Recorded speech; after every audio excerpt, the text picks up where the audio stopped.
Welcome back to another episode of Student Stories. Today we're going to talk to Marco Carrillo. Good morning, Marco. How are you? Nice to meet you. Good morning. So we're at the South Campus. Again, that means that you were involved in one of the College of Health Sciences programs. Yes. So tell me, which program are you in? I'm part of the Physical Therapy Assistance Program. Okay. How long have you been here at Laredo College? Thankfully, I've been here for, this is my first semester.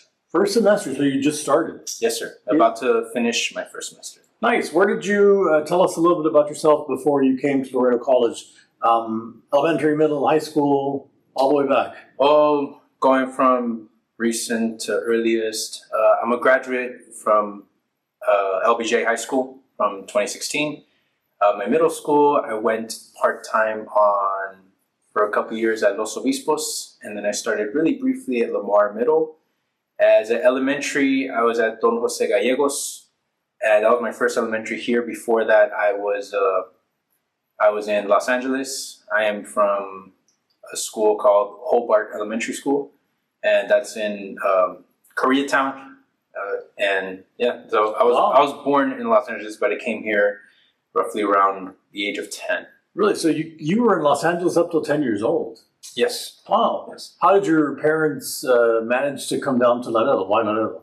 So that was throughout the 2008 type of crisis. Mm-hmm. I was very young, so I don't you don't remember fully what happened then. Yeah. So my dad used to be a custodian at the same school that I was at. But unfortunately, prices of rent kept going up and up and up, and he had to make a decision, what's going on, what's going to happen. So he decided to get his CDL license, and he managed to find a job in Laredo, spent some time here for a couple months, while my mother, my brother, and I were staying in Los Angeles for the next couple months.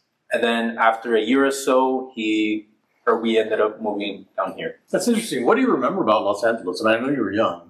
I remember a lot of loud noises. All right. It's a busy street. It's next to the main street. I remember the streets. It's Normandy Avenue in West Olympic. It's in Koreatown. That's where you lived? Yes. It's next to or close by downtown Los Angeles. So a lot of traffic, a lot of honking, a lot of helicopters, whether it be commercial or for any other activity. Any fond memories of Los Angeles? I mean, fond, yes, because all of my family is there. I don't have any cousins or any other relatives in Texas at all. So it was a pretty big move going from having your family so near to us, near to me, to just not even seeing them for a good couple of years because we moved down here. We are trying to get situated and all that. Yeah. So do you ever get a chance to go back to Los Angeles? I have. Yeah. I have. It's definitely not on the every year occasion, but I have. I thankfully the last time I visited was for my cousin's wedding. I'm very happy to be there for her, in support of her. And she's actually in her pursuit to be a doctor of occupational therapy. That's very cool.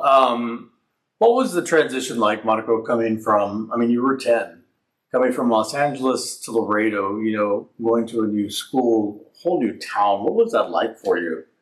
Very alienating, very scary, very lonely. Very lonely. You don't really. I don't know what life was like without my family around. So going from that to coming in here and just having my mom, my brother, and my dad. And my dad was usually out to work around a month, maybe 2 months, come back home for like a day or two, and then have to go back for another 2 months. So it was a rough period in terms of finding our zone of like, okay, we're good. We're back to just being us. Yeah. Right. Because new environments, new people to talk to, new places, new culture. It's very different. But for you at school, lonely seems to be an accurate word because a lot of these students already knew each other, maybe from the neighborhood, maybe from other schools, and so you really go in there not knowing a single person, not having any connection. Did that affect your studies at all, or you pretty much were able to pick it up? I think for the first couple years, it definitely was a very shy in my shell type of thing for me. Once I did get into around 6th or 7th grade, I really started to feel like I could genuinely be someone different. Yeah. I could be whoever I want to be. Like, they don't know me and I don't know them.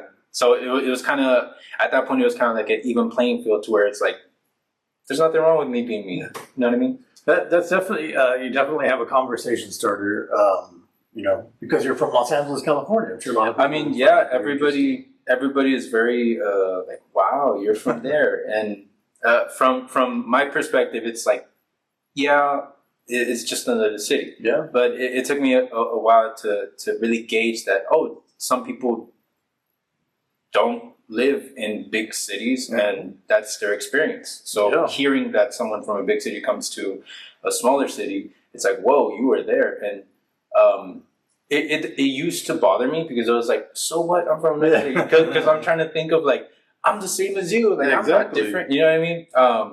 And I was just trying to like really fit in. Yeah. But in all honesty, it wasn't in my cards to really fit in that way. And eventually you realized that there was a genuine interest in somebody from Los Angeles because we just don't know what it's like. Yep. Yeah. What kind of student were you? I was not the best student, to be very honest. I was not a good reader. I did not enjoy a lot of school up until college. So in high school, middle school, I was very much a C student. C student, maybe a D a couple times, maybe a B a couple times. But unfortunately, at that time, I wasn't in the space to put my full effort into education. I just kind of wanted to be the funny kid or the kid that, like, was different, because at some point I figured it out that it's like, yeah, I am different. Okay, let's be different. And so you really weren't thinking about college back in high school? No, honestly, I really wasn't. And for a good amount of years, I only went to college because I was thinking in the frame of, I have to do something. I didn't know what it was going to be, but it was more like, something's got to give. I have to do something. I can't just be doing nothing. That occurred to you during high school or after high school? That occurred during, like, when I was 18. Okay. Definitely. So you'd already graduated? Mm-hmm. Yeah. Yeah, I had no thoughts about college in high school. I was never put in the classrooms or in the environments that would talk about college or would talk about higher education in a good light. So in that perspective, like, I didn't really have much thought throughout high schoal. I was just kind of like, I like band, and that's it. Wait, were you in band? Yes. Oh, really? Yes, I was a trumpet player since I started playing trumpet when I was in 4th grade in Los Angeles. They don't have instruments in elementary here, so it wasn't until 6th grade when I got into middle school that I was able to go into band again. Yeah. And I tried going for tuba, but that didn't work. And I ended up coming back to trumpet and stayed trumpet throughout all of high school, middle school and high school. I think joining band was probably big for you because being in band is kind of like family, isn't it? I think so in some regards. I think it's especially in high school and some in middle school, but I think it's more prevalent in high school because there's more of a unit.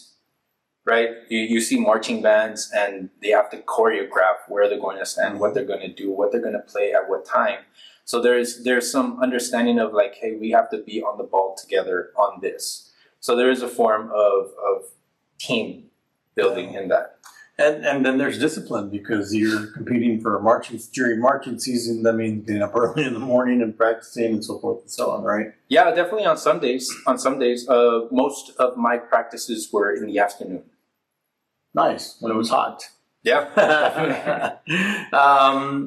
So what did you do after high school, Monica, if you were considering college? So after high school, I graduated in 2016. I got a job at IBC, and I was a bank teller for around 6 months. And after that, I ended up working at an academy for around a year. Okay. And it wasn't until I was in,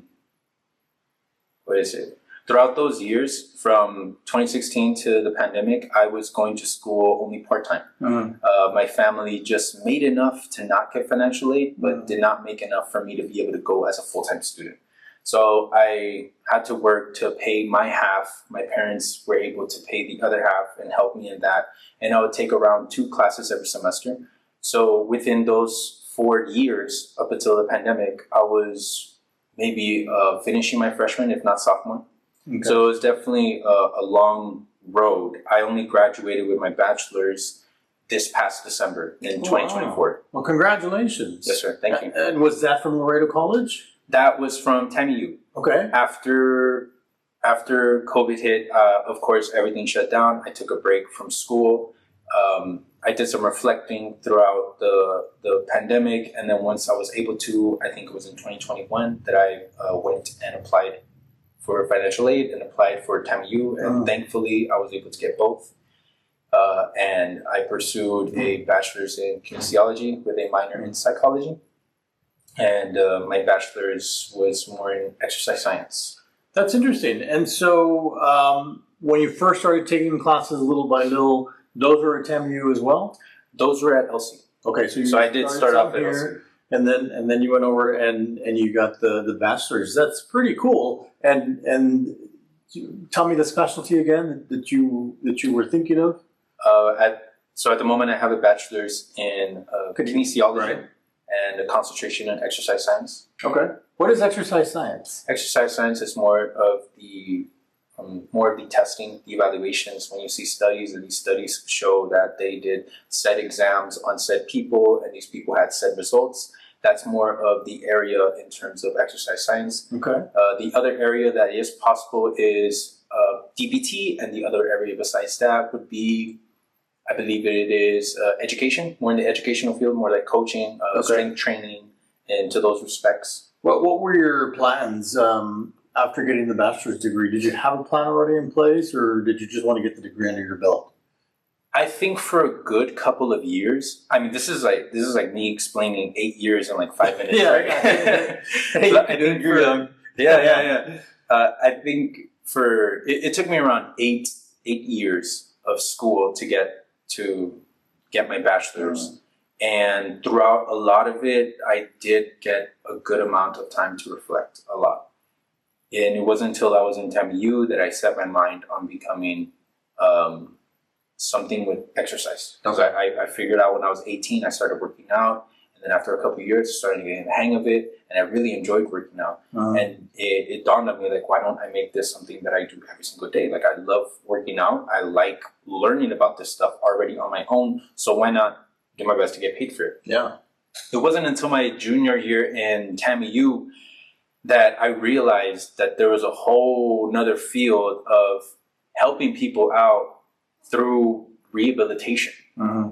Through rehab, and that's when I figured out what physical therapy was. That's when I learned what that was. So when I went to my advisor, he was looking at me like, I don't think this is the best idea, only because you're already a junior in this path. You've already gone through so many years in this path. It might be best for you to complete this path, and then after you graduate, at least you have a bachelor's. You could come back and do the rest. Sure. Because if you change right now, you're going to be sending yourself back another 3 to 4 years. Yeah. And it's like, that makes sense. So that's why I chose to continue on with that. Sure. But in junior year, I did find out for myself that I do like this. Yeah. I like the exercise portion of it, and I like the rehabilitation portion of it. There's a part of physical medicine in it that it's really intriguing to me. Like, I already love learning about this on my own. So why not bring that to a career? Right, and in the process, help others once you're ready to start that career. Correct. I mean, you get to help people. Yes.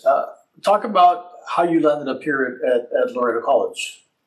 So, because of the junior year situation of talking to my advisor, I went down the rabbit hole of the cost of DPT, the pool of how hard it is to get the DPT. What is it? What is PTA? What is DPT? Doctors of Physical Therapy. Okay. Yes, sir. Those are the individuals that are able to diagnose, able to make plans of care, Gotcha. and to that respect, yes. And the PTAs are the individuals, like the pursuit that I'm going through. Okay. We are the individuals that carry out that plan, are very one-on-one with a patient. Sure. Is much more hands-on and less of diagnostics Okay. and paperwork. So I went down that rabbit hole, figuring out how much money is it going to cost me. Am I willing to do this for said many years more? Uh-huh. What is that looking like in my current situation at the moment? And so I found out that there was a PTA program here at Laredo College that was of high respect. So I looked into it. I saw that the prerequisites were only so many classes, so I decided, why not? So while I was still at TAMIU, I was taking classes here. So I'm taking classes at both institutions. Okay. And to be able to bring up my GPA, because like I said, in high school, I wasn't a good student. At the beginning of college, also not really a good student, only till after the pandemic that I really started to focus and locking on my grades. And I was able to take an intro class here with the PTA faculty, and I enjoyed it. I really liked it. And you were still at TAMIU though. You hadn't gotten your master's degree, but you were already getting some classes under your belt. Yes, sir. In that time frame, yes. Yeah. And so you graduate with a bachelor's degree from TAMIU, and then you decided now's the time to go ahead and go full throttle here with the physical therapy assistant program? Yep. Pretty much, huh? Yeah. I honestly really enjoy it. Yeah. There's a lot of things that I enjoy in different parts and different places, but a lot of them come towards where I am right now. Uh-huh. And that's where I'm finding a lot of I guess you can say peace in the struggle that is this program. And not struggle as in, oh my God, this is the word. Like, it's studying, reading every day, taking exams. Like, those have their own struggle, Sure. and that's that. Like, I'm down for it. I'm here for it. Yeah. Did you consider going anywhere else for physical therapy, other schools? Yes, but those would have been for doctors of physical therapy. Uh-huh. The main reason why I was pulled away from that is in learning the type of rapport you would have with a patient is slightly different. So when you are a doctor of physical therapy, you come into my office, you have an issue, I address the issue, I do my best to run some tests, some movements, see where your strength is at, where your mobility is at. I'm able to see, okay, maybe you are in this type of path of terms of recovery, and then I give you a plan. A doctor of physical therapy does that with a lot of patients to the point that they don't really have the time or maybe the space to practice their skills with the patient, which is why a PTA comes in and we are the ones that practice that plan with our patient. Wow. So I've always been much more hands-on type of person. I enjoy puzzles. I enjoy fixing things. I enjoy building things. I enjoy that stuff. So it really brought me a lot of oh, this makes sense in choosing PTA over DPT because I want that experience. I really feel good about going into a field that helps people. Yeah. When did you realize that helping people was part of what you wanted to do? Ever since a little kid. Really? Yeah. I don't know how profound this is, and I don't think it's that profound. But as a little kid, I always tried to find ways to make people feel better. My mom had told me a story that when I was a little boy, I asked her for 50 cents. And she gave them to me, and then I went to the little vending machine with the little twisty knob, and then you pop out, little toy comes out, and I got her a ring. And the reason I got her a ring is because I noticed she didn't have a wedding ring, but because my parents were not in the financial opportunities of that, So I got her a ring, and I was like 4 or 5 years old, and I told her, here. So I've always had, even as a kid, I've always had a want to help in some way. throughout middle school, high school, even college. I've had people that randomly come to me, whether I do know them or specifically when I don't know them and they're complete strangers, and they open up to me. They open up to me about their situations, about what's going on in their life. I have this one story where a lady, I was working at a smoothie king at the time. She comes in and she orders her drink, and after she orders her drink, she starts talking about her situation with her son, how her son is going through a cycle of addiction, and what should she do? How should she handle it? And I'm here just like you're total 7-something, you know what I mean? Yeah. But I did talk with her, and because I feel like a lot of people wish and want to be heard, and who am I to push people away if they are willing to open up to me in that regard? Yeah. Like, if they want just an ear to hear them. That's a very special gift to want to help someone else. That's very unique, and it's very common for those who are in healthcare, like yourself. So it is very profound. But you're now on this path for PTA, Marco. How have you enjoyed the Laredo College experience? It's very eye-opening in the best way possible. It is not easy, and it is not impossible. And that is where you have to find your zone between those two. And I truly have a great team with me. And teams in terms of the professors that I have teaching me, teams in terms of my classmates and my friends that are around me. It is flowing, thankfully. Yeah. It is going in a good direction. I have confidence in the people that I'm with every single day, and I trust in those people every single day because we practice with each other. You know what I mean? Yeah. We are the PTA, and we are also the patient.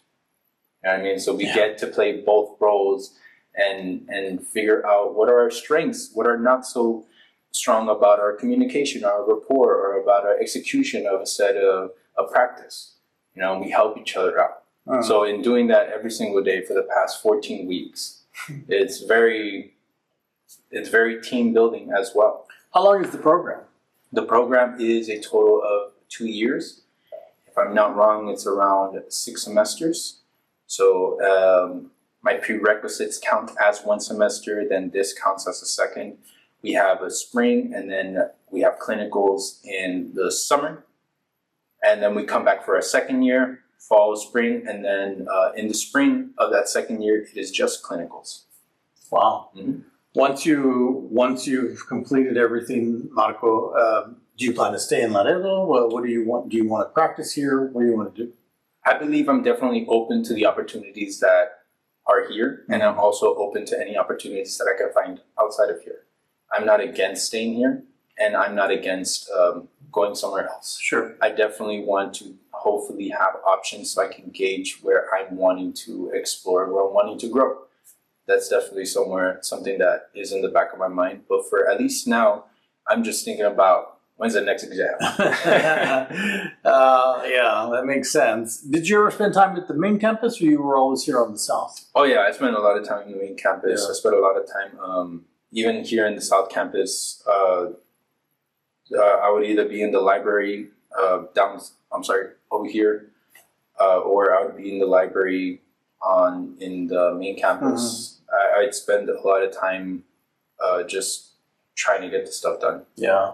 It's a fascinating story that you've told, and you've already got the bachelor's, and now you're continuing with the PTA program here at the college. Monaco. What do you do when you're not studying, or when you're not?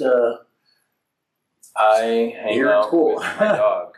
I hang out with my fiance. Yeah.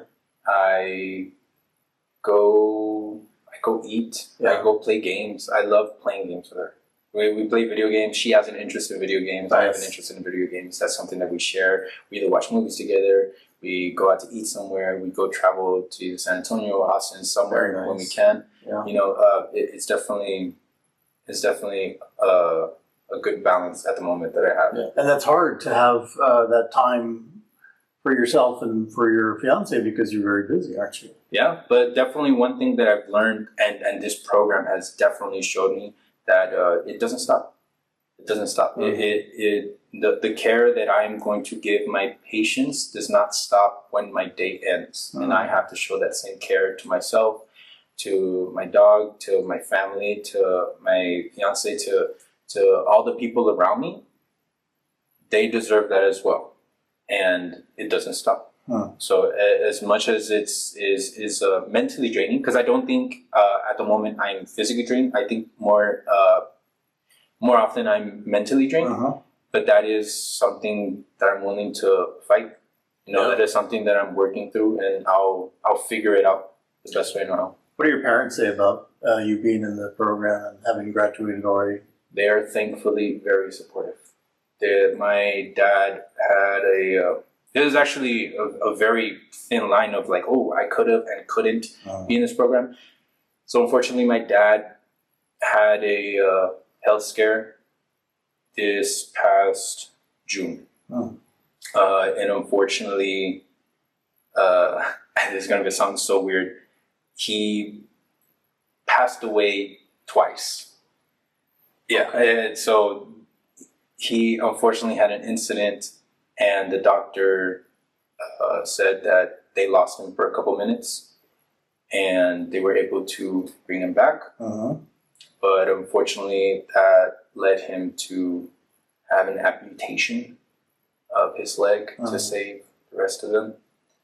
And after that, in his recovery process, unfortunately, there was a situation that he did get an infection. That infection spread rapidly, and unfortunately, we did lose him again for a couple minutes.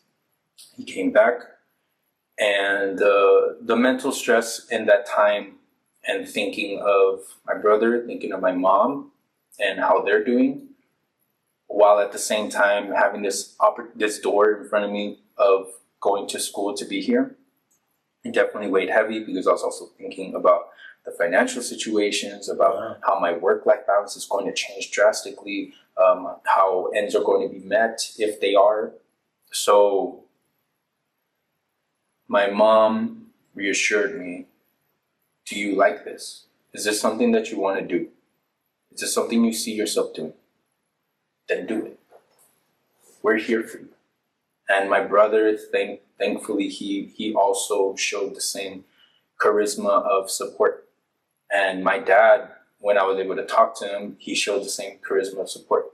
So I'm very thankful that I'm able to have that type of support, even though, my dad is going through his own situation, his own recovery. Right now, thankfully, he's on a good path. Yeah. He's able to get up by himself. He's able to maneuver with himself. And it's very eye-opening and so amazing to see someone do that, and how easy it is to take certain qualities and actions that we have for granted. We take some of the small stuff that makes a big difference in our day, and we kind of undermine it a little bit. And I don't think it's like a malicious thing by anybody. I just think it's something that it happens so often. You kind of just, it kind of goes up in the air, and you forget to realize, hey, that's there. Yeah. So definitely been trying to help my dad as best as I can. Was there a point where you thought about dropping out because of everything that was going on? No. Because this happened before I even started. Okay. So it wasn't even, it was either, hey, you're going in this and you're giving it your all, or you're not going in this and you're not going to regret it. So there's no, because I didn't want for there to be a situation where I'd say no to this to focus on my family, and then I have some type of situation with them. Like, no, it's either I go all in on this and I face challenges that come with this, or I don't and I face the challenges over here. But either way, you're not going to have a regret about this. And I don't, and I'm not. And I feel very confident with that thought, thankfully, because of the support that I have around me. And I'm guessing you learned a lot through all of that process. Oh, yes. Yes. And it honestly just reignites the enjoyment that I have for what I'm doing. You know what I mean? It seeing someone that needs that help, that I'm able to give that help, that does not seem like a difficult decision for me. Nice. You know. Anything else you want to mention, Monaco, that I haven't asked you? Yeah. I think the people that I'm in this program with, I get a lot of inspiration from them as well.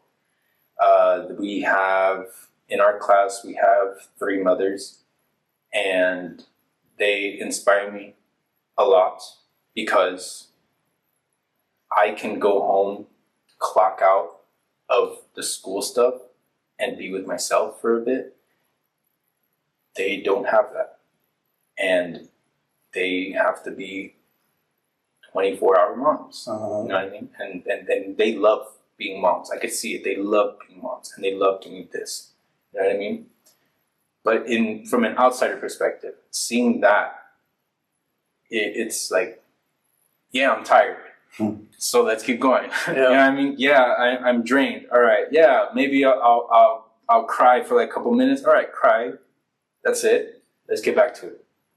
Let's realign ourselves and get back to it, because it's not going to stop. Yeah. I don't have control of time. Time's not going to stop. These 2 years are going to pass by regardless if I put myself into this program or if I don't.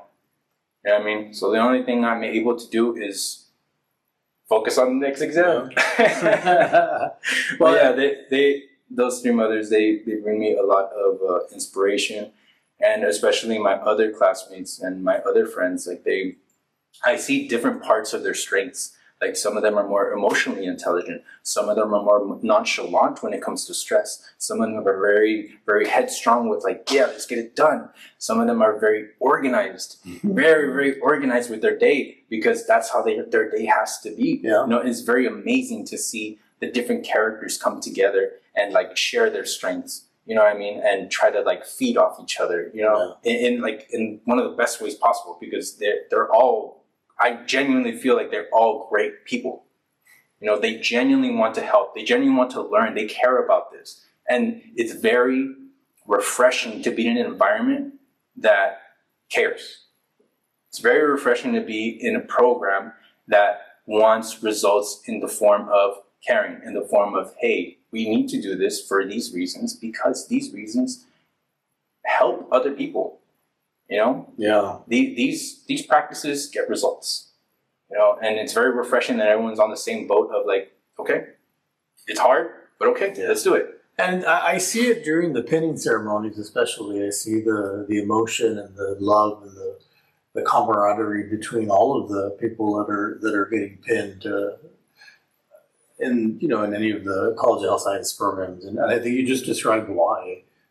Because everybody is different, but everybody comes together to achieve the same goal, just to help others. And I think that says a lot about the program too. So, yeah, Marco, congratulations on what you've succeeded in so far, and good luck. And I know you're going to continue to do well, and you'll get done here, and you're going to do greater things. Thank you. Thank you. Looking forward to it.